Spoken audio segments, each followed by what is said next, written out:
우리 하나님 말씀 우리 함께 합독하십니다. 로마서 5장 1절에서 12절 앞에 있는 말씀을 가지고 합독합니다.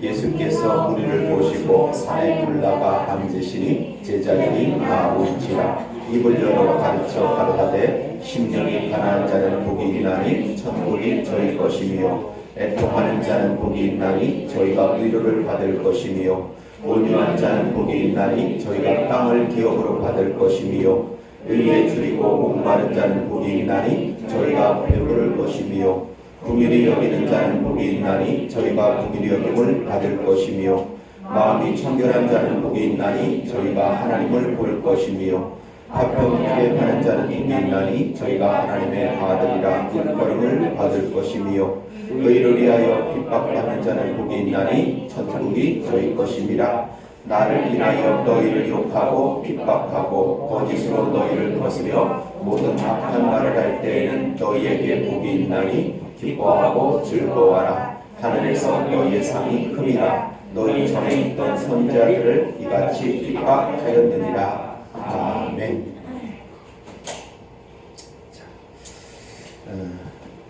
참 시절이 이상한 시절이 되어버렸죠. 별 이상한 걸 참 다 겪습니다. 우리가 마스크 떼고 찬양하는 게 얼마나 쉬운지 마스크 끼고 찬양을 해보니까 턱턱 달라붙어가지고서 목소리도 잘 안 나오고 힘들고 그렇죠. 옆에 또 사람들하고 같이 옆에 앉아가지고 있는 것이 얼마나 좋은지 평상시에 이런 것들이 감사한지 몰랐는데 또 편한 건지 몰랐는데 이런 사태를 겪고 나니까 그런 것들이 얼마나 귀한지를 더 잘 그렇게 깨닫게 됩니다.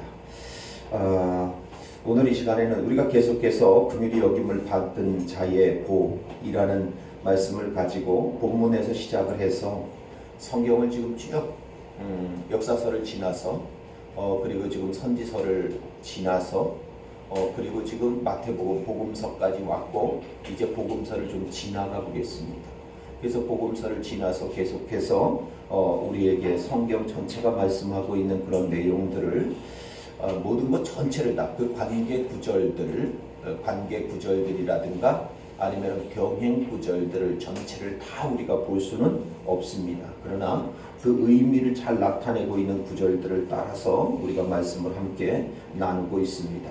그래서 긍휼히 여기는 자라고 하는 것은 긍휼히 여김을 받는 자라고 하는 것은 먼저 우리가 어떤 자인지를 알고 오직 하나님의 긍휼이 필요한 자입니다 라고 하는 것에서부터 시작이 된다라고 했습니다.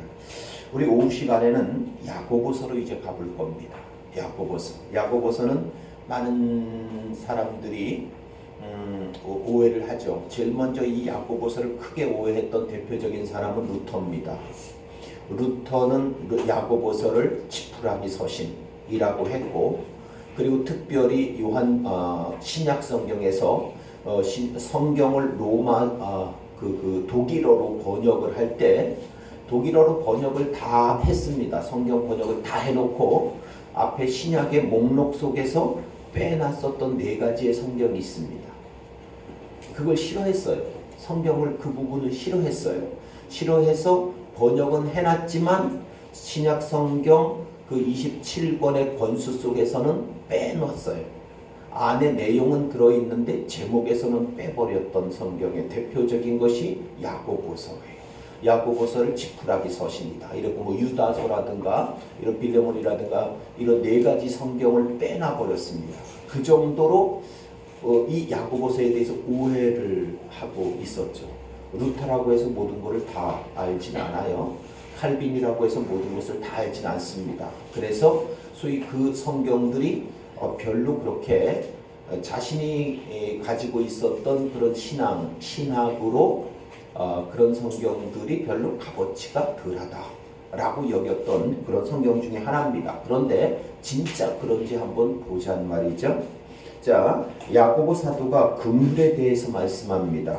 야고보서 2장 12절 13절 너희는 자유의 율법대로 심판받을 자처럼 말도 하고 행하기도 하라. 긍휼을 행하지 아니하는 자에게는 긍휼 없는 심판이 있으리라. 긍휼은 심판을 이기고 자랑하느니라. 자, 심판하고 긍휼하고 두 개가 이렇게 대비되죠. 그런데 뭐가 더 강해요? 긍휼이 강해요? 심판이 강해요? 긍휼이 더 강하다는 거 알죠? 예, 지금 심판받을 자인데 긍휼 없는 심판이 있으리라. 자, 심판에 긍휼이 없으면 어떤 일이 벌어질까요? 심판을 하는데 긍휼이 없어. 얼마나 잔인할까요? 그죠? 예, 소위 말하면 한 번 죄를 졌는지 아니면 초범인지 재범인지 아니면은 반복적으로 죄를 짓고 있는 상습범인지 뭐 이런 고려 없이 그냥 형벌을 때린다 그러면은 얼마나 무서울까요? 그런데 소위 법도 인정이 있어가지고 아유 초범이래. 그럼 한 번 실수인데 뭐 그러면은 좀 용서해 주죠. 좀 죄값을 좀 작게. 그리고 또 실수로 한 거래. 실수로 사람을 죽이면 뭐라 그래요? 과실치사. 예, 과실치사하죠. 그건 과실이지 진짜 죽이려고 그랬던 거 아니야. 어쩌다 보니까 실수지 라고 하는 거예요. 그거에 소위 그 법 감정이 있는 거죠. 거기에도. 그런데 그게 없어요. 자, 긍휼 없는 심판이 있으리라. 그런데 어떻대요? 긍휼은 심판을 이기고 자랑하느니라. 심판을 이겨요. 그게 긍휼이에요. 자, 이 구절을 문자 그대로 읽으면 마치 긍휼을 행하지 않는 자는 다 심판받아 지옥 가니까 반드시 긍휼을 행하라 라고 하는 말처럼 그렇게 보입니다. 그러나 이 구절이 어떠한 문맥 속에 있는 것인지를 우리가 잘 보시면 그것이 아니라는 것을 금방 알 수가 있죠. 야고보서 2장 8절입니다. 너희가 만일 경에 기록한 대로 내 이웃 사랑하기를 내 몸과 같이 하라 하신 최고한 법을 지키면 잘하는 것이거니와. 지금 사마리아인의 비유와 비슷해 보이지 않습니까?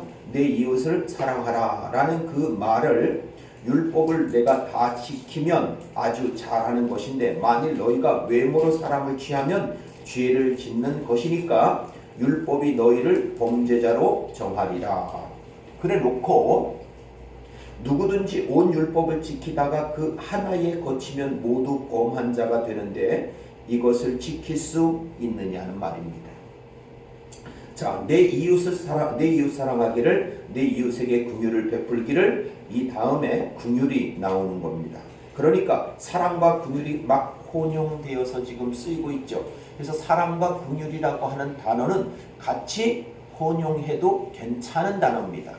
그리고 또 그 단어를 원어로 가면 원어는 똑같이 쓰여요. 그런데 그것을 어디에는 긍휼로 어디에는 사랑으로 이렇게 문맥 속에서 선택해서 표현했을 뿐이라고 하는 거죠.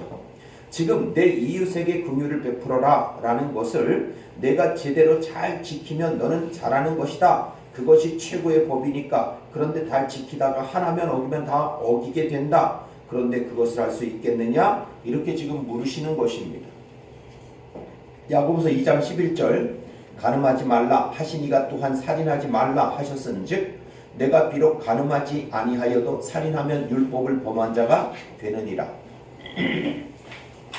모든 율법을 지키다가 마지막 하나를 어기면 다 어기게 되는 거죠. 모든 율법을 다 지키다가 마지막 1초 1분을 남겨놓고 어기게 되면 다 어기게 되는 거죠. 지금 그 이야기를 하고 있는 것입니다. 부연 설명을 하고 이어지는 것이 너희는 자유의 율법대로 심판받을 자처럼 말도 하고 행하기도 해야 돼 라고 하는 것입니다. 이것이 무슨 말인지를 잘 풀어야 그 다음 긍휼을 행하지 아니하는 자에게 긍휼이 없는 심판이 있다는 말이 이해가 됩니다.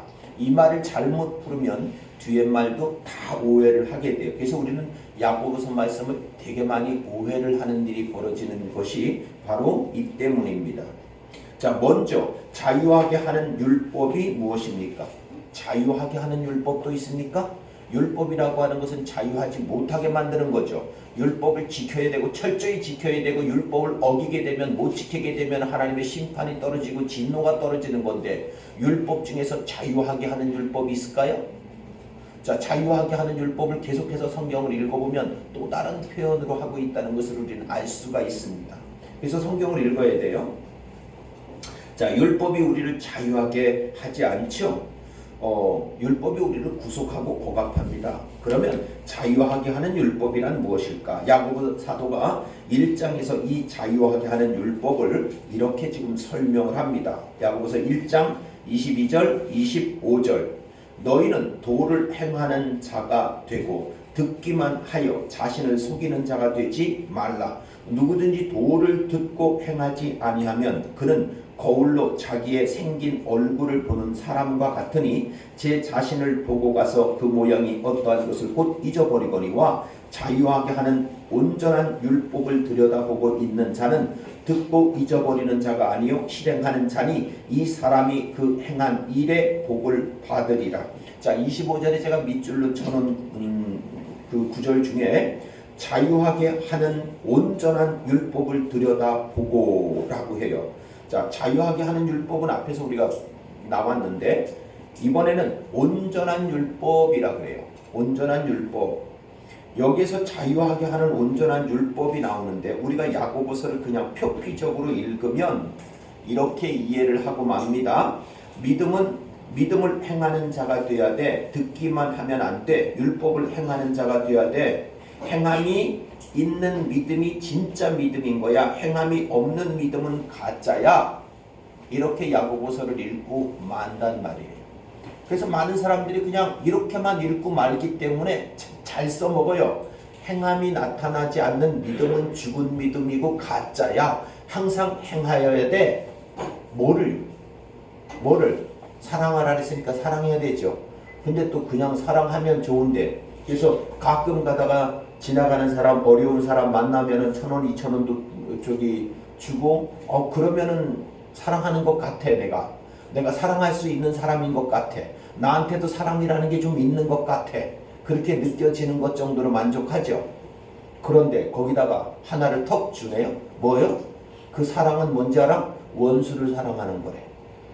꼴 보기 싫은 사람 얼마나 많은데 지금 그냥 한번 잡히기만 해봐라. 베르고 있는 사람이 얼마나 많은데 그 원수까지도 사랑해야 그게 사랑이라는 거래. 그런단 말이에요. 지금. 자, 그러니까 지금 여기서 그 말씀하는 거 아니란 말이죠. 행함이 없는 믿음 죽은 믿음이야 라고 말할 때 의미가 그런 의미가 아니란 말이죠. 자, 하나하나 풀어야 되겠죠. 믿음을 우리는 야고보서를 완전히 지금 거꾸로 읽고 있는 것입니다. 야고보서는 로마서와 똑같은 내용이에요. 자, 로마서가 박이면 그 야고보서는 등입니다. 그렇게 그냥 앞면과 뒷면 같은 거예요. 로마서하고 야고보서는 그냥 등이고 박이고 그래요. 그냥 그게 그냥 한 손이에요. 다. 그게 야고보서고 로마서입니다. 이게 같은 거예요. 위 구절에서 자유하게 하는 율법을 야고보 사도가 이렇게 이야기합니다. 자유하게 하는 온전한 율법. 이 온전한 율법이라고 하는 말을 다르게 제가 표현을 하면요. 완전하게 된 율법이라는 뜻입니다.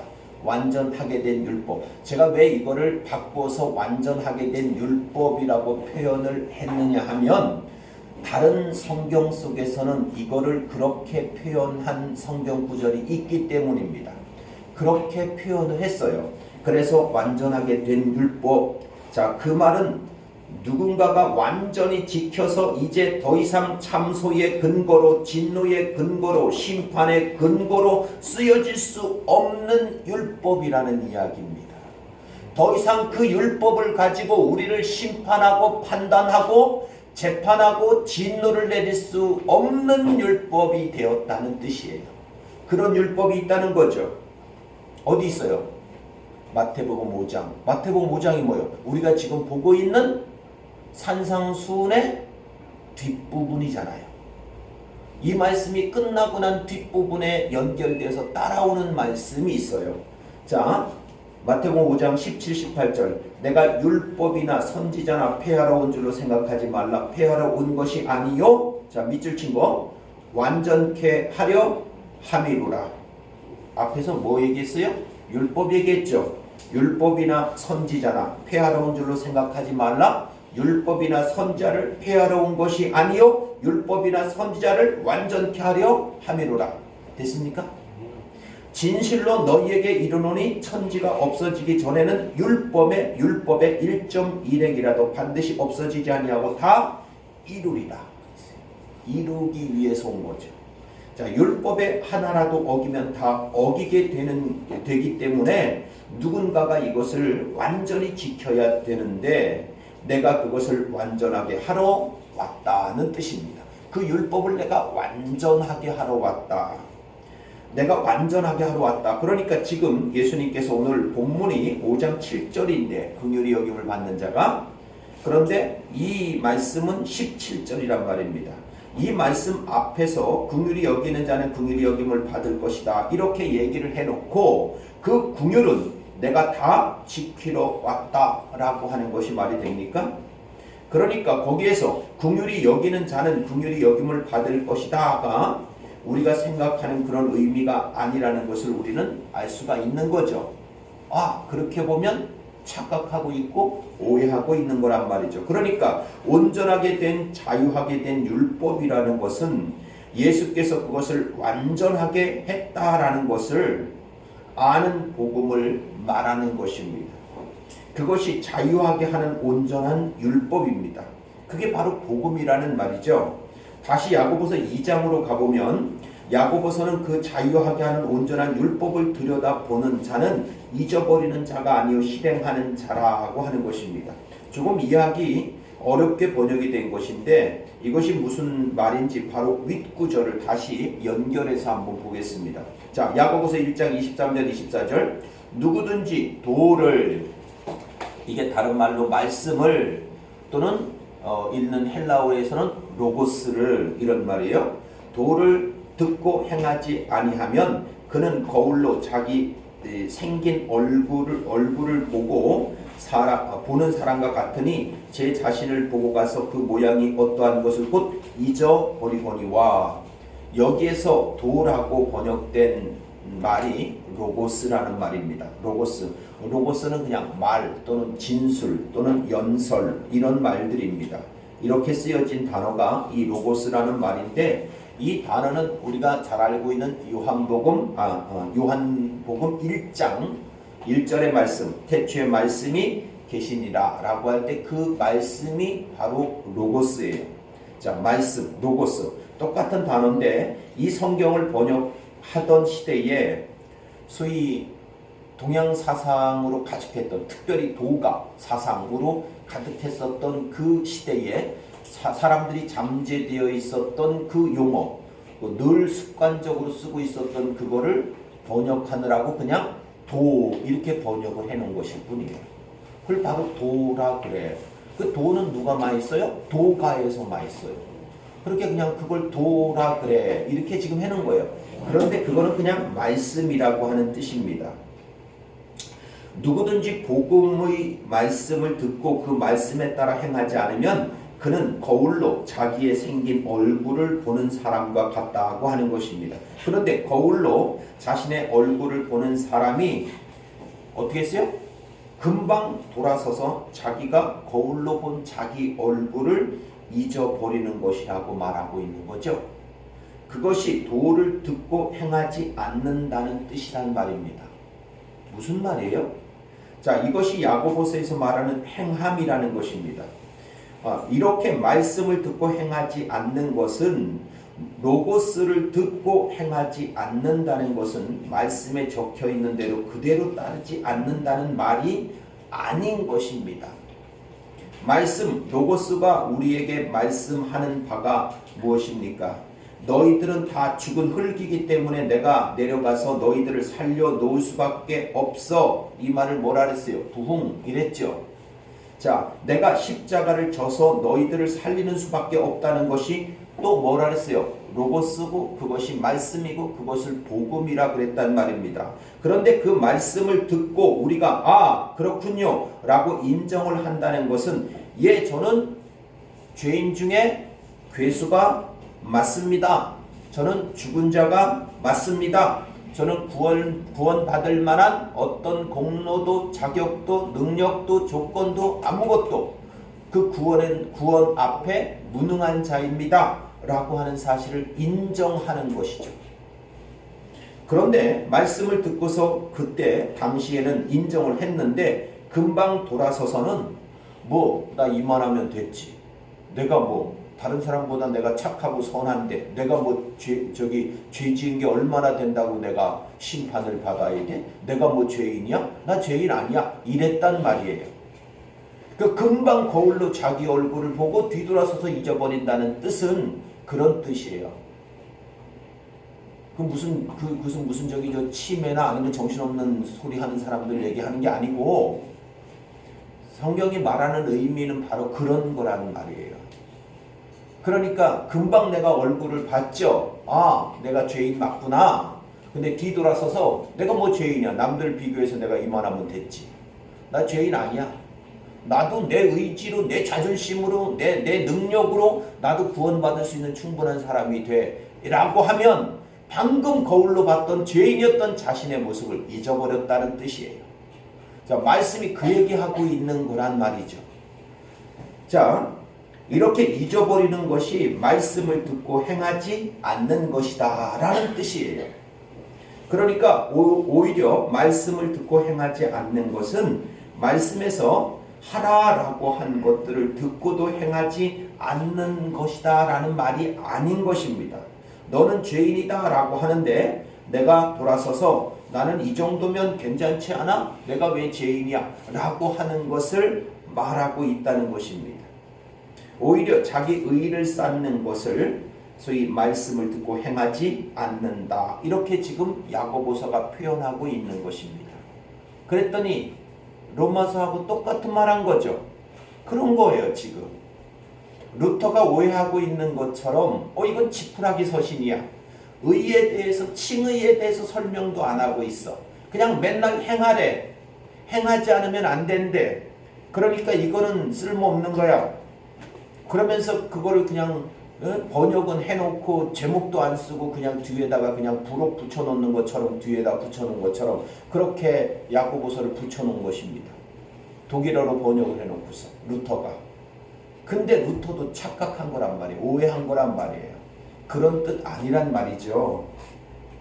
지금 도를 듣고 행하지 않는 것이 뭐냐면 거울로 자기의 얼굴을 보는 것과 같은 것인데 사람들은 거울로 자기 얼굴을 보고 가서 금방 잊어버린다고 하는 것입니다. 그것이 1장 23절 24절의 이야기입니다. 그러니까 말씀을 듣고 행한다는 것은 나는 저주받아 죽어야 할 마땅한 죄인이 맞습니다. 그래서 하나님의 긍휼이 필요합니다. 라는 고백과 함께 죄인 중에 괴수임을 늘 깨닫고 사는 것을 말하는 것입니다. 괴수의 노릇을 하면서 살라는 것이 아니라 자신이 죄인이라고 하는 것을 잊지 않고 사는 것을 말합니다. 그래서 저는 하나님의 긍휼이 없으면 존재일 수도 없는 사람이고 영생보다 지금 당장 하나님이 지옥에 보내도 할 말 없는 존재입니다. 이거를 잊지 않고 사는 것입니다.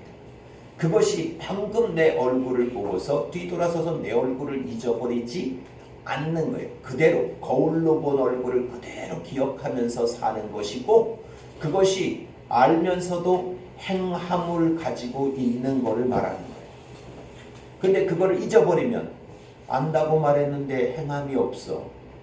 거울로 본 내 모습을 금방 잊어버린 거죠. 여러분, 그래서 우리는 그런 교훈을 많이 들어요. 뭐라 그래요? 어떤 교훈을 많이 이야기를 해요? 교훈 중에서 아니 자기를 봐야죠. 자기를 먼저 보라는 거죠.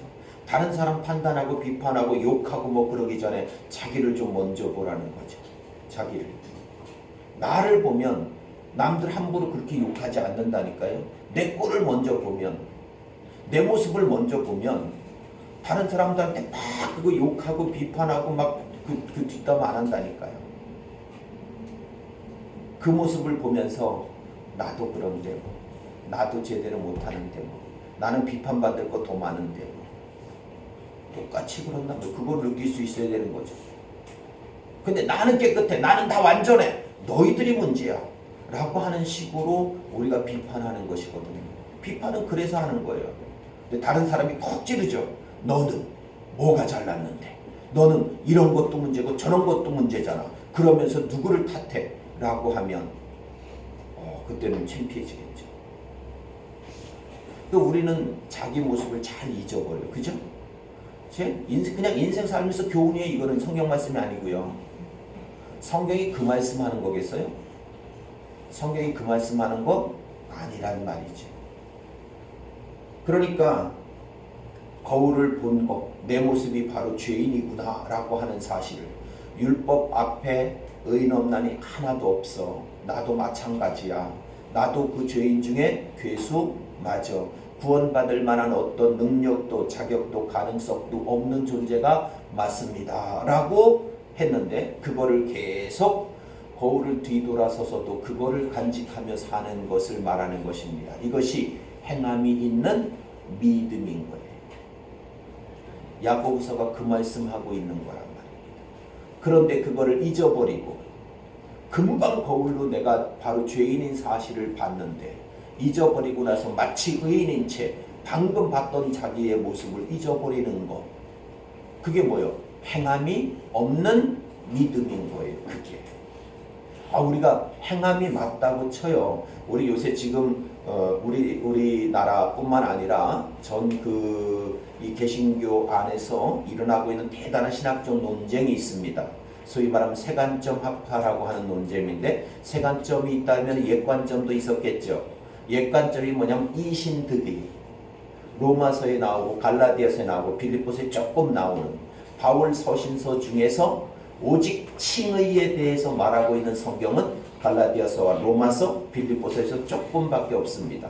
그리고 나머지 성경, 사도 바울의 서신서를 14권이라고 봤을 때 14권으로 보는 이유는 뭐예요? 소위 피문서라는 것 때문에 그래요. 피문서. 소위 말하면은 초대 때 묶여졌었던 성경이 있는데 14권, 바울 서신 14권이 한꺼번에 묶여 있었다. 이 문서가 찾아졌는데 이 문서를 피문서라 그래요. 그 외에도 P13문서, P16문서가 있는데 이걸 P16문서라 그래요. 근데 이 P16문서 안에 14권이 묶여 있어요. 바울 서신이라고 해서. 거기에는 뭐도 묶여 있냐면 히브리어도 묶여 있었다. 히브리어가 아니라 히브리서도 묶여 있었다. 그래서 바울 서신을 14권으로 보는 것을 기본으로 합니다. 저도 그렇게 봐요. 이것도 논쟁이 많아요. 왜냐하면은 요즘 최근에 신학자들 같은 경우에는 문서서를 따르는 사람들은 아니다. 사도 바울이 직접 기록한 것은 7, 8권밖에 안 된다. 나머지는요, 그쪽 공동체가 쓴 거다. 아니면 또 다른 사람이 썼다. 그 또 다른 사람이 누구겠느냐? 도마. 뭐 이렇게 나오는 거예요. 그러니까 여하튼 그런 논쟁들이 많기 때문에 저는 그 가운데서 P16 문서를 기본으로 해서 14권을 사도 바울이 썼다라고 저는 보는 입장이고, 그리고 그 14권의 사도 바울의 서신서 중에서 칭의를 이야기하는 데는 제일 먼저 갈라디아서, 그 다음에 로마서, 그 다음에 빌립보서 조금밖에 없어요. 나머지는 다 안에 있는 행간 읽기를 하든가 안에 있는 속 의미를 찾아내면 칭의라는 뜻을 가지고 있어요. 내포는 하고 있어요. 근데 직접적으로 말하지는 않고 있어요. 자, 그런데 그 칭의, 거기서 말하는 칭의를 소위 옛관점이라고 해요. 옛관점. 그거는 믿으면 어떻게 된다? 의롭다함을 받는다는 뜻이에요. 그렇게. 그런데 세관점이라고 하는 것이 나왔어요. 그 세관점도 세 가지인데, 첫 번째 하나는 이제 이 칭의에 대한 것, 이신득의라고 하는 칭의가 있고, 두 번째는 김세훈 박사가 말하고 있는 칭의는 성화와 이퀄 같은 것이다 라고 하는 두 번째가 있고, 세 번째는 소위 말하면 칭의는 언약적 관계다. 김세훈 박사가 말하는 것은, 그러니까 이신칭의는 법정적 관계라는 것이고, 김세훈 박사는 법정적 관계와 관계로적 관계라는 것이고, 또 이번에 새로 이제 이야기하는 거, 툰라이트라든가 아니면 제임스 던이라든가 이런 사람들이 이야기하는 것은 소위 말하면 언약적 관계다라고 해서 그 칭의는 언약적 관계다라고 하는 또 다른 표현, 이거 선교적 의미로 지금 설명을 하는 거예요. 뭐 복잡하죠? 계속해요? 여하튼 그런 게 있어요. 그런 논쟁이 있어요. 그런 논쟁이 있는데 그 논쟁의 핵심에 뭐가 있냐면 구원을 받은 사람이 왜 성화의 모습이 없느냐, 왜 거룩해져 간 모습이 없느냐는 거. 구원받은 사람이 의롭게 된 사람에게서 성화의 모습이 나타나지 않는다면 그 사람은 구원받지 않은 사람이다 라고 단호하게 말하는 것이 김세윤 박사예요. 그거 안 나타나면 구원받지 않은 거야 라고 하는 것이. 그런데 옛 관점이었었던 이신칭의는 한 번 구원받았다면, 한 번 의롭게 되었다면 죽을 때까지 끝까지 간다는 거죠. 그것이 떨어질 수 없다는 거예요. 그런데 떨어질 수 있다고 보는 게 어디예요? 캐톨릭이에요. 그러니까 성화의 모습이 나타나면, 그래서 캐톨릭은 성화를 아주 중요하게 여겨요. 성화의 모습이 나타나지 않으면 떨어질 수도 있다라고 하는 겁니다. 구원파 같은 경우는 뭐라 그래요? 한 번 구원받았으면 끝까지 간다 이거 아니에요? 그럼 루터가 말했던 이신칭의하고 맞네? 똑같네? 왜 맞아요? 그냥 그렇게 끝나버리면. 그런데 소위 말하면 세간적 학파라고 하는 것은 뭐라고 나타나냐 하면, 구원을 받았어. 구원을 받았는데 구원 안에 계속해서 있으려면 율법을 잘 지켜야 되는 거야. 이 논쟁이 뭐예요? 사도 바울과 소위 말하면 유대 그리스도인, 그러니까 히브리파 그리스도인과 헬라파 그리스도인들의 논쟁이었어요. 이것 때문에 제1차 예루살렘 공회의라고 하는 것이 벌어지는 거란 말이에요. 이것 때문에, 이 논쟁 때문에. 그렇다는 거예요. 여기서 핵심이 뭐예요? 왜 구원받은 자들 속에서 그 열매가 없느냐? 성화의 모습이 없느냐? 왜 거룩해진 모습은 도대체 없느냐? 왜 변화된 모습은 도대체 안 나타나는 거냐? 그렇다면 구원 안 받은 거 아니냐? 아니면 구원에서 떨어지는 거다. 이런 것 때문에 그렇다. 그런데 저는 그 세 가지는요, 다른 얘기하는 거 아니야. 전 다 한 가지 똑같은 얘기하고 있다고 했잖아요. 왜냐하면 제가 늘 뭐라고 말씀드렸어요? 구원이라고 하는 것은 칭의 더하기 성화 더하기 영화라고 말씀드렸죠. 왜 그렇게 얘기했겠어요? 이게 지금 세 가지가 다른 게 아니에요. 다. 이게 지금 다 같은 얘기를 하는 건데 바라보는 입장이 지금 다른 거예요. 지금. 결국 똑같은 얘기 하는 거예요. 그런데 이걸 가지고 뭐를 하고 있느냐 하면 아예 결론을 내놔. 구원 받은 거, 못 받은 거 이렇게 그 신학이 결론을 내려고 그러니까 이게 문제가 지금 되는 거예요. 그러면 행함이 없으면 구원에서 탈락된다라고 하는 사람들에게 제가 질문할게요. 행함은 어디까지 나와야 되는 거예요? 행함은 얼마나 한 거예요? 제가 학회 갔다가 아시아 연합신학대 호주 교수라고 하는 사람이 가난한 자 부자 그거를 설명을 하는데 제가 질문했거든요. 가난하면 어디까지 가난한 겁니까? 어디부터는 부자고? 그거 어디요? 그 누가 나눠요? 국가가 정해주면 그걸 성경의 기준으로 나눠요? 여기부터는 저소득이야? 저기부터는 뭐라 그래요? 그 부자들 부유층이라 그래요? 뭐라 그래요? 부자가 안 돼 보니까 그것도 모르겠네. 뭐 차상위층이고 뭐 그래요? 그거 국가가 나눠주면 그건가요? 아니면 어디부터 가난한 자고 어디부터 부자인 거죠? 그 기준은 뭐죠? 그렇게 물으면 대답할 거예요? 행함이라는 게 어디까지가 행함이고 어디부터가 행함이 아닌지 그 기준은 뭔 거예요? 그건 우리가 그냥 열심히 하면 하나님이 알아서 그냥 하나님의 기준대로 뒤에서 다 심판하고 있어요? 모르잖아요. 없잖아요. 성경이 그런 말하는 것도 아니잖아요. 그러니까 그렇게 쉽게 말하지 말란 말이에요. 행함이 나타나지 않으면, 변화되지 않으면, 거룩해지지 않으면 구원에서 탈락이 된다든가 구원에서 떨어진다든가 그런 소리 하지 말라는 거죠. 아주 소극적이거나 아니면은 아주 뭐라 그래요?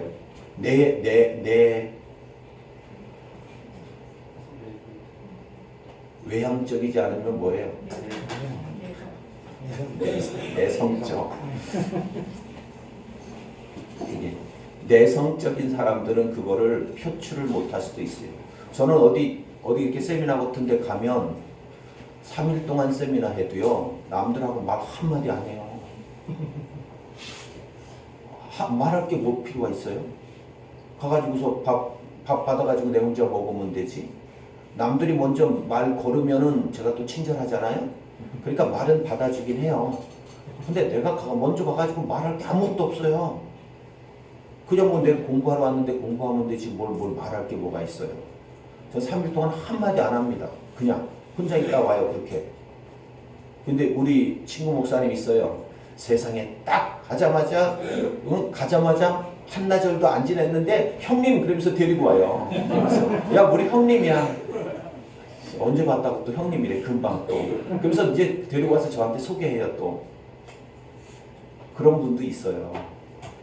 그런 분은 그 행함이라는 것이 잘 드러나겠죠. 근데 저 같은 사람 행함이라는 게 안 드러날 수도 있잖아요.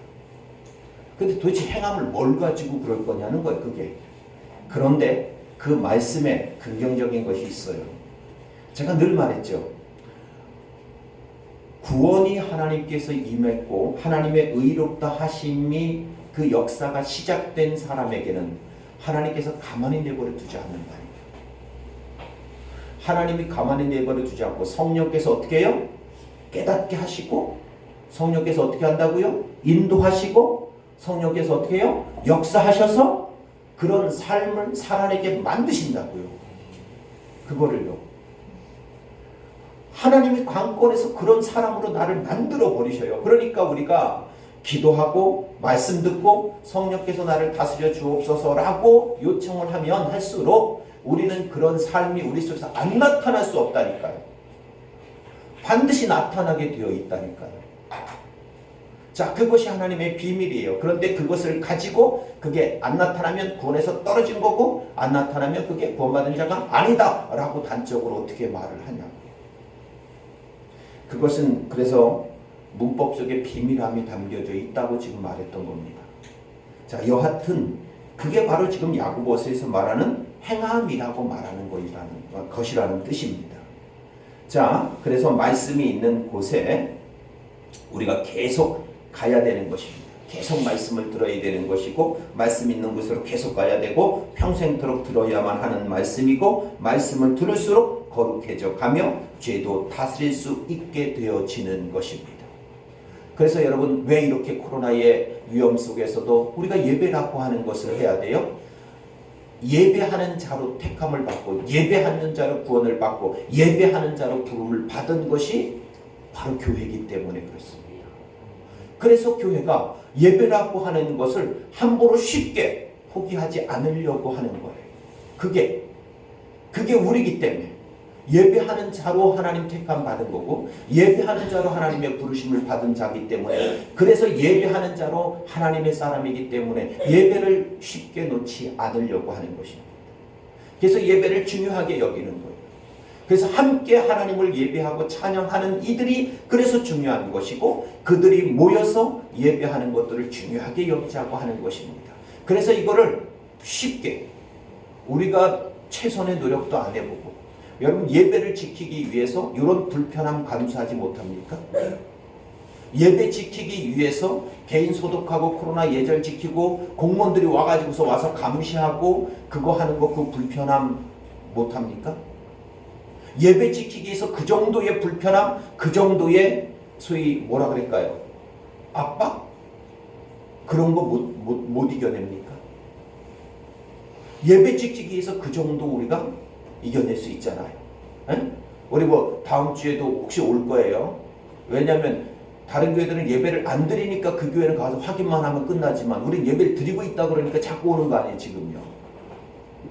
예배를 드리고 있는 교회니까 와가지고서 지금 계속해서 보는 거죠. 그 다음 주에 우리 발열기가 아니라 뭐라죠? 요 발열 체크기 그거 좀 샀으면 좋겠어요. 그거 보니까 한 15만 원 가는 것 같아요. 아니면 싼 거는 뭐 한 7, 8만 원짜리도 있는데 그 재정을 들여서라도 샀으면 좋겠습니다. 예배 지키기 위해서 그 정도 못 써요? 뭐 오늘 어떤 분이 보니까 헌금을 100만 원을 하셨더라고요. 맞아요? 맞습니까? 그 잘못 쓴 거 아니에요? 근데 우리 교회 분은 아니에요. 다른 분. 우리 교회 헌금해 주시는 분. 예. 그 중에서 저기 15만 원 들여서 발열기 하나 사죠. 예배라고 하는 것을 지키기 위해서 그렇게 못하느냐고. 오늘 우리가 하나님께서 우리에게 그렇게 주신 소위 말하면 엄청난 사명이고 특별히 택함을 받아서 하나님을 찬양하고 예배하는 자로 하나님께서 우리를 뽑으신 것입니다. 그게 교회예요. 그렇게 교회로 만들어 주신 것입니다. 그리고 지금도 교회로 만들고 계시고, 그러므로 우리가 평생 들어야 되는 말씀, 평생에 듣던 말씀 또 들려주시오라고 해서 하나님의 말씀, 하나님의 양식을 먹기 위해서 우리가 주일날 달려나오는 것이고 예배를 드리는 것입니다. 그렇게 해서 우리가 거울을 보고 내가 바로 죄인이고 죄인 중에 괴수였구나 라고 하는 사실을 잃어버리지 않는, 아니 그 믿음이 행함으로 살아갈 수 있는 우리 유년교회 가족들이 될 수 있기를 축원드립니다. 기도하십니다. 아버지 하나님 고맙고 감사합니다. 주신 말씀으로 우리를 깨우시고 우리를 이끄시고 우리 가운데 담대함을 주시고 또 우리를 새롭게 하여 주셨어. 아버지 하나님 거울을 보고 그 얼굴을 잊어버리는 자가 아니라 아버지 하나님이여 우리가 바로 죄인이었고 죄인 중에 괴수였음을 하나님의 진노 중에 심판 중에는 반드시 아버지 하나님의 그 심판받을 수밖에 없는 존재임을 하나님 깨닫게 하여 주셔서 그것을 잊지 않고 오직 주의 말씀을 날마다 주 앞에 예배함을 또 찬양함을 온전히 기도함을 성령의 다스림과 인도하심을 받는 저들이 될 수 있도록 하나님 함께해 주옵소서. 감사드리며 우리 주 예수님의 이름으로 기도하옵나이다.